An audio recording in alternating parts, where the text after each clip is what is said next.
Tan estimados estudiantes, espero que se encuentren súper bien. El día de hoy vamos a recordar un poco de las clases que vimos la anterior semana, ¿ya? Con ustedes vimos el tema de los seres vivos, ¿ya? Recordemos que nosotros dijimos que los seres vivos, la unidad fundamental de la vida era la célula, ¿ya?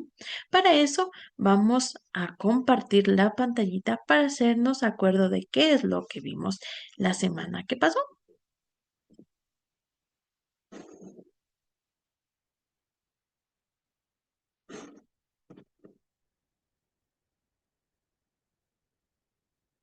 Recordemos, estimados estudiantes, que vimos los seres vivos, ¿ya?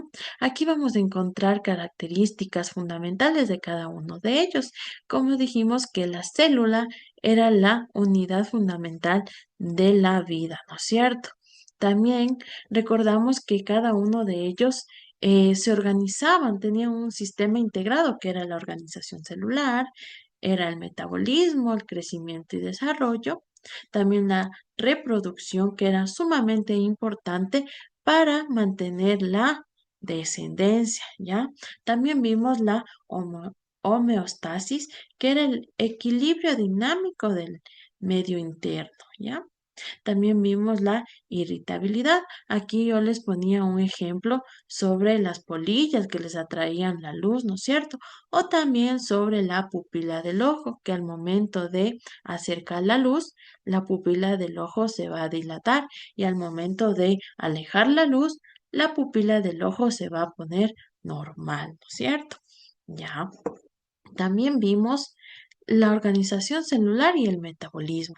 Aquí yo les contaba que cada una de estas partes de las células tenían un nombre y ese nombre eran organulos, ¿no es cierto? También vimos sobre la organización celular, la jerarquía organizacional, que era la célula, el tejido, después de eso venía el órgano, después del órgano venían los sistemas y al último se ponía ya en sí el ser vivo completo, que era el organismo, ¿cierto? Recordemos que para tener a un ser vivo completo, ya formado por todos los sistemas integrados, tenía que pasar primero por ser una célula, después por ser un tejido, después por ser un órgano, después por ser de diferentes sistemas. Ahí también recordemos que participamos y me dijeron el sistema digestivo, respiratorio, sistema nervioso, ¿no es cierto? ¿Ya? Y al último yo les puse una imagen de la gallina, ¿no es cierto? ¿Ya? Entonces, también recordemos que el anabolismo era que cada persona va a requerir energía, mientras que el catabolismo va a liberar energía, ¿no es cierto? Ya, también recordemos que aquí tenemos en la síntesis de proteínas, tenemos a los aminoácidos y proteínas, y en el catabolismo teníamos a las proteínas y a los aminoácidos, ¿no es cierto? Como les comentaba, el catabolismo va a liberar energía. Por eso es que yo les hacía una diferencia, les preguntaba, ¿cuál es la diferencia entre el anabolismo y el catabolismo? A los cuales ustedes me respondieron que el catabolismo liberaba energía, mientras que el anabolismo absorbía energía, ¿no es cierto? Y también vimos sobre la reproducción, ¿ya? Vimos sobre la reproducción, también vimos los tipos de reproducción, que había reproducción sexual y la reproducción asexual, que recordemos que en la reproducción sexual se necesitaba dos individuos, gametos masculinos, que eran los espermatozoides, y gametos femeninos, que era el óvulo, ¿no es cierto? Mientras que en la reproducción asexual solo se necesitaba de un individuo, ¿no es cierto? Ya, también nos decía que la energía requerida para ellos era en la reproducción sexual era alta, mientras que en la reproducción asexual viene siendo baja, ¿no es cierto? Ya, ahí también les ponía el ejemplo del gatito, ¿no es cierto?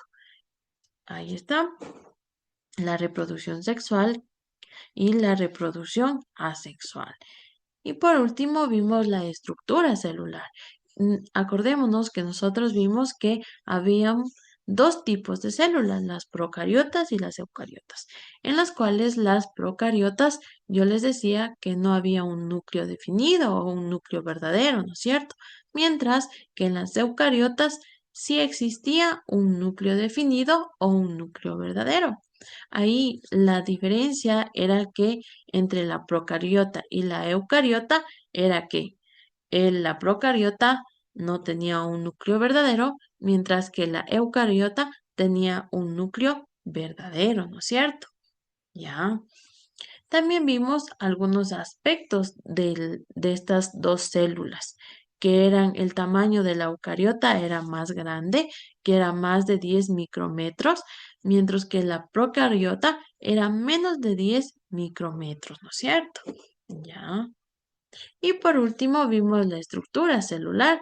De ahí era que nosotros conocimos que cada partecita o estructura de la célula se llamaban organelos, ¿no es cierto?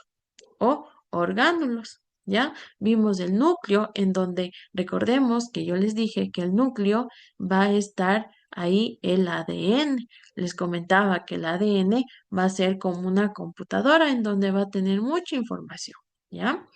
Y que va a estar en el núcleo. También vimos las mitocondrias, que eran las centrales energéticas, también el retículo endoplasmático, que era el sistema de transporte interno, ¿no es cierto? El aparato de Golgi, que era el empaquetado y la distribución. Ahí les comentaba que eran como el servientrega, ¿no es cierto? Y los lisosomas, que era la digestión celular, era como nuestros intestinos, ¿no es cierto? Ya. Listo, mis estimados. Entonces, mis estimados, eso era lo que vimos la anterior clase. Pero la clase de hoy día es algo mucho más llamativa, se podría decir así. Vamos a hablar el día de hoy sobre la evolución, ¿ya? La evolución son procesos tantos en donde el ser humano como los animalitos han tenido que pasar a lo largo del tiempo, ¿ya? Por eso es que la evolución es sumamente importante. ¿Por qué? Porque con ella también tenemos lo que vendría siendo la evolución del planeta Tierra. Cómo fue evolucionando para que ahora nosotros estemos en este planeta Tierra, ¿no es cierto? Que tengamos aire puro, que no suframos de ninguna enfermedad, se podría decir, respiratoria. Pero cada eso ha pasado con la evolución, con el tiempo, ¿no es cierto? Por eso el término evolución, evolutivo, ¿ya? Que fue evolucionando, ¿ya? Ahora, voy a apagar mi cámara para que se pueda visualizar de mejor manera las diapositivas.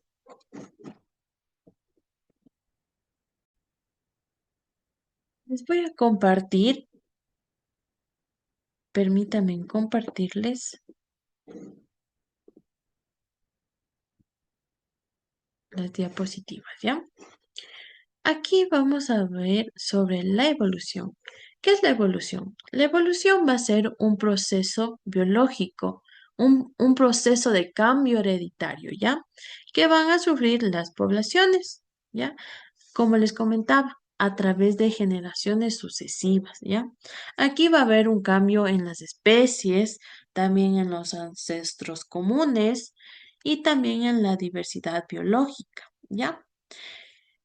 La evolución es sumamente importante. ¿Por qué? Porque tenemos a varios autores, de los cuales vamos a tratar sobre Charles Darwin y sobre Lamarck, ¿ya?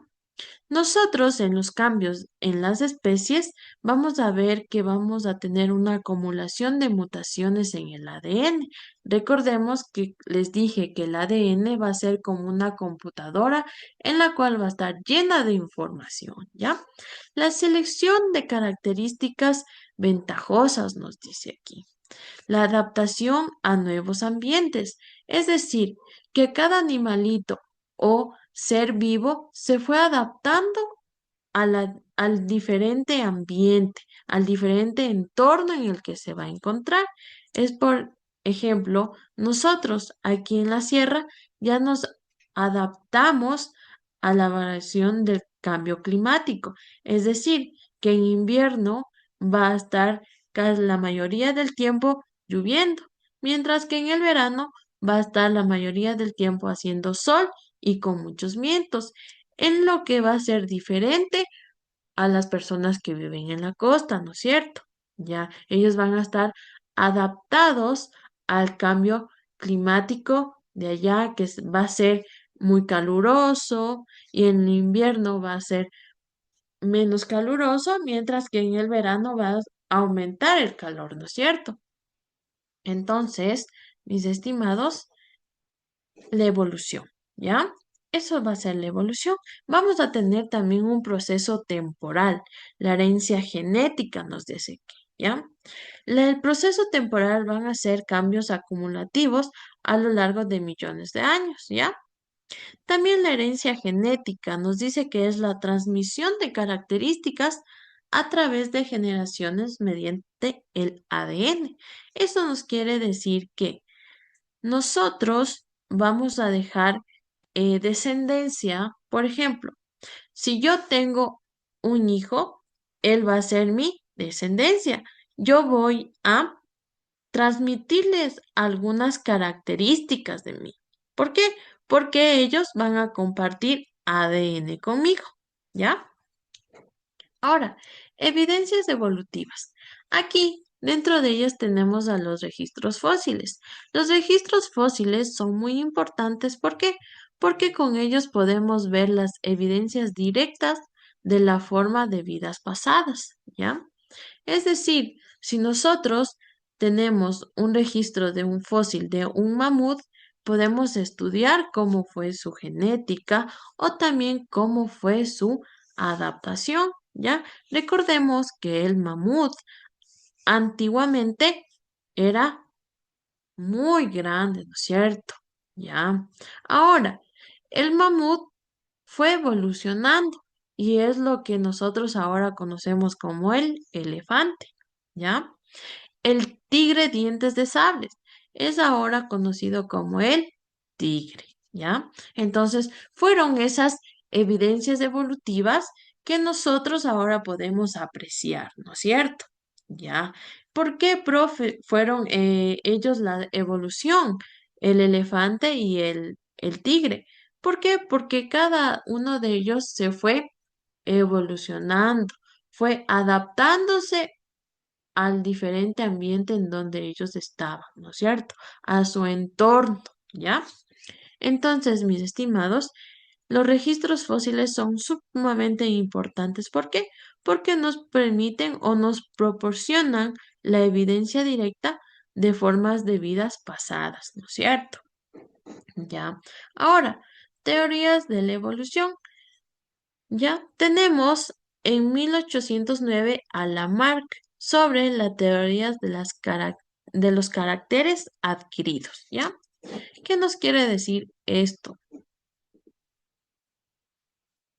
Tenemos en 1859 a Charles Darwin, que nos habla sobre la teoría de la selección natural, ¿ya? Y en 1930 y 1950 sobre la síntesis moderna. Eso quiere decir sobre la integración de genética y evolución, ¿ya? La teoría de Lamarck nos dice que primero los órganos utilizaron o se desarrollan mientras que los no utilizados se atrofian. Es decir, como la imagen aquí, la jirafa fue evolucionando, ¿no es cierto? Aquí vemos que tiene un cuello pequeño. Aquí lo que pasa es que si la jirafa no evoluciona, es decir, su cuello no se alarga más, la jirafa va a morir de hambre, ¿no es cierto? Entonces, pasó el tiempo y la jirafa alargó su cuello. Entonces, esa fue la adaptación o la evolución que la jirafa tuvo, ¿ya? Y pudo alcanzar las ramas con las hojitas. Pero, ¿qué pasa aquí? Mientras más los árboles más crecían, la jirafa tenía que irse adaptando a esa altura de los árboles. Es por eso que si la jirafa no podía o no tenía la largura del cuello adecuado para alcanzar el alimento, en este caso las hojas de los árboles, la jirafa iba a ir desapareciendo, ¿ya? Entonces, eso es lo que nos dice la teoría de Lamarck, que nos puso sobre la primera teoría formal de la evolución en su obra, nos dice aquí, sobre la filosofía zoológica, nos dice aquí, ¿ya? Aquí nos dice la herencia de caracteres adquiridos. Esto nos quiere decir que las modificaciones adquiridas durante la vida se transmiten a la descendencia. Eso es lo que yo les expliqué, ¿ya? Aquí la jirafa tenía el cuello pequeño, pero fue evolucionando, ¿no es cierto? ¿Ya? Y tiene el cuello más largo. Pero ya de aquí también evolucionó y ahora tenía el cuello más largo. Pero esta también de aquí evolucionó y ahora tenía el cuello más largo de lo que ya tenía. ¿Ya? Aquí nos dice que los organismos evolucionan hacia formas más complejas, es decir, mientras la evolución sea mejor o mayor probabilidad de sobrevivir, sobrevivencia, ¿ya? Ahora, la teoría de la selección natural es de Charles Darwin, ¿ya? Aquí nos dice que los tipos de selección natural van a ser direccional, es decir, que va a favorecer un extremo del rango de variación. La estabilizadora nos dice que nos favorece valores intermedios y disruptiva, favorece los extremos, ¿ya? Un ejemplo, aquí nos dice que las polillas de abedul en la revolución industrial, es decir, las polillas oscuras aumentaron su frecuencia en áreas contaminadas, donde los troncos oscurecidos le proporcionaban mejor camuflaje contra los depredadores. Es decir, mientras más oscura sea la polilla, sus depredadores no podían notarlo. ¿Por qué? Porque se camuflaban con el tronco, ¿no es cierto? De los árboles, se podría decir. Pero si es que en este caso la polilla no era tan oscura y se posaba en el tronco del árbol, que era oscurito, el depredador venía y la comía. ¿Por qué? Porque se visualizaba a simple vista la polilla. En cambio, las polillas que evolucionaron, ¿no es cierto? Fueron tomando un color más oscuro, igual o parecido a los troncos, les hacían confundir a los depredadores, pensando que eran solo el tronco. Y es por eso que ellos fueron sobreviviendo, ¿ya? Pero cada uno de ellos también se fueron adaptando, evolucionando, ¿ya? Y por último, tenemos la evolución como proceso continuo, ¿ya? El árbol de la vida nos dice aquí, ¿no es cierto? Nosotros, recordemos que en la escuelita nos decían, vamos a hacer un árbol genealógico. Y usted ponía en el tronquito y va poniendo familia. En la ramita izquierda, la familia de la mamá, en la ramita derecha, la familia del papá, ¿no es cierto? Entonces aquí usted en el centro le ponía mamá, papá, de ahí dividía. eh, Usted, sus hermanos, ¿no es cierto? Y de ahí sacaban otras ramitas, digamos, en este caso usted ya tenía hijos, sacaba su descendencia, que era un hijo uno, hijo dos, ¿ya? Entonces es así el proceso continuo de la evolución. En este caso, le llamamos el árbol de la vida, ¿ya? Nosotros a este árbol genealógico también lo podemos llamar como árbol filogenético, ¿ya? ¿Qué viene a ser este árbol filogenético? Viene a representar las relaciones evolutivas entre especies, ¿ya? Es decir, mostrando cuál va a ser su ancestro común. Como yo les dije, el ancestro común del del elefante viene siendo el mamut. En el caso del tigre viene siendo el tigre dientes de sable, ¿ya? Entonces, a eso nosotros la conocemos como árbol filogenético, ¿ya? Entonces, eso ha sido la evolución, mis estimados, ¿ya? Ahora, mis estimados, nosotros